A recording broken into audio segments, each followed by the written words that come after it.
Hello friends, welcome to DCC studio. সাথে আছি আমি মোহাম্মদ শরীফ। আবার চলে আসলাম আপনাদের মাঝে অ্যাডোবি ফটোশপের নতুন একটি ভিডিও নিয়ে। আজকের এই ভিডিওতে আমরা জানব কিভাবে পাথ করা ছাড়া একটি ছবির ব্যাকগ্রাউন্ড রিমুভ করতে হয়। সেই বিষয়টি আজকে আপনাদের সাথে আমি ক্লিয়ার করব। ভিডিওটি কিন্তু অবশ্যই আপনারা মনোযোগ সহকারে দেখতে হবে, না হলে কিন্তু বুঝতে পারবেন না যে কিভাবে অটো ব্যাকগ্রাউন্ড রিমুভ করতে হয় এবং কি স্মুথলি 4K। সেই বিষয়ে সিক্রেট বিষয়টি আপনাদেরকে জানাবো। চলুন কথা না বাড়িয়ে আমরা আমাদের কাজে চলে যাই।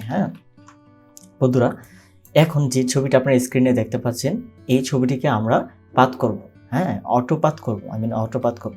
সেজন্য আমাদেরকে প্রথমে আমাদের লেয়ার্স বার থেকে আমাদেরকে যে ছবিটা আছে এই ছবির লেয়ারটিকে আমরা সিলেক্ট করব। দেন আমরা সিলেক্টে চলে যাব। সিলেক্ট থেকে আমরা সোজা অবজেক্টে চলে আসবো। অবজেক্টে যদি আমরা ক্লিক করি, দেন আমাদেরকে একটু লোডিংয়ে থাকতে হবে। দেন একটু ওয়েট করার পরে আপনারা এটার ফলাফল দেখতে পারবেন যে এই নতুন ফিউচারটি আমরা কিভাবে একটি ব্যাকগ্রাউন্ড রিমুভ করতে হয়। সো একটু ধৈর্য ধরে আমরা যারা নতুন গ্রাফিক ডিজাইন শিখছেন বা অ্যাডোবি ফটোশপে ব্যাকগ্রাউন্ড রিমুভ করতে পারছেন না, সো তাদের জন্য ভিডিওটি অবশ্যই হেল্পফুল হবে। যদি ভিডিওটি আপনাদের মাঝে হেল্পফুল হয়ে থাকে তাহলে অবশ্যই আপনাদের কাছে একটি লাইক, একটি কমেন্ট আশা করব। সো দেখতে পাচ্ছেন, ওকে ডান। দেখতে পাচ্ছেন কিন্তু স্ক্রিনে কিন্তু দেখা যাচ্ছে যে অটোমেটিক এটা সিলেকশন হয়ে গেছে।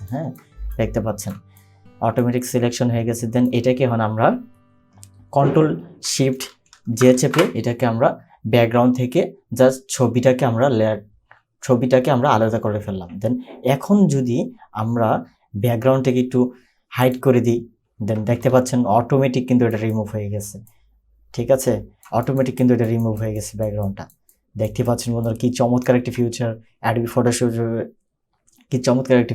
ফটোশপে আপনাদেরকে শেয়ার করলাম। দেন এখন আমরা আরেকটি ব্যাকগ্রাউন্ড করে দেখাবো যে আপনারা প্রপারলি ক্লিয়ার হয়ে যান। দেন এখন আমি আরেকটি ছবি ওপেন করে নেব। এই ছবিটিকে দিয়ে আমরা আবার কিভাবে অটো রিমুভ করতে হয় ব্যাকগ্রাউন্ড, দেন সেই জিনিসটা আপনাদেরকে ক্লিয়ার করব। ব্যাকগ্রাউন্ডে দেখতে পাচ্ছেন এটাতে কিন্তু একটা ব্যাকগ্রাউন্ড ইউজ করা আছে। ঠিক আছে, ছবিটাকে আমরা আলাদা করব। সেজন্য আমরা সেমভাবে সিলেক্টে যাব। দেন সিলেক্ট থেকে অবজেক্টে যাব। অবজেক্টে ক্লিক করার পর আমাদেরকে কিছুক্ষণ লোডিং করাবে। দেন তারপরে অটোমেটিকলি আমাদের দেখতে পাচ্ছেন লোডিং হচ্ছে। বন্ধুরা দেখতে পাচ্ছেন অটোমেটিক এটা শুধু আমাদের ছবিটাকে, আদারওয়াইজ কোনো কিছু কিন্তু ধরে নেয়, জাস্ট খালি আমাদের ছবিটাকেই সে মেনশন করে এটাকে সিলেকশন করেছে। দেন আমরা সেমভাবে কন্ট্রোল শিফট জে চেপে এটাকে আমরা ছবিটাকে জাস্ট আলাদা লেয়ার করে ফেললাম।